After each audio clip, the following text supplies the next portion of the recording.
Burası Batman, Kozluk, Tosunpınar, İncirli Mezrası'nın yolu işte gördüğünüz gibi hayvancılıkla uğraşıyoruz. Annem yaşlı, gidip gelemiyor, sırtımızda taşıyoruz.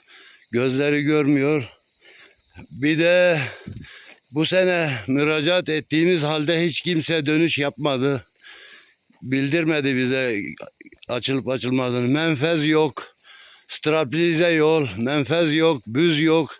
En ufak bir yağış yağdığında yolumuz bozuluyor suda, yağmurdan dolayı. Yetkililerden yardım istiyoruz. Teşekkür ederiz. İşte gördüğünüz gibi yolumuz böyle. Çok berbat durumda. İşte bakın. Bakın. Yolumuza çok berbat durumda. İnsan yayan bile zor gelip geçiyor yoldan.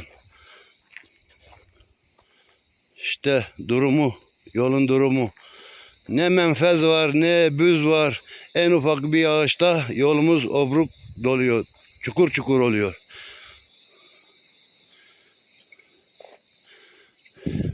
Yaşlı annemi sırtımızda, hastalandığında sırtımızda 2-3 kilometre sırtımızda götürüp getiriyoruz. Bir an önce yetkililerden yardım istiyoruz. Teşekkür ederiz.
Ben de 5 tane.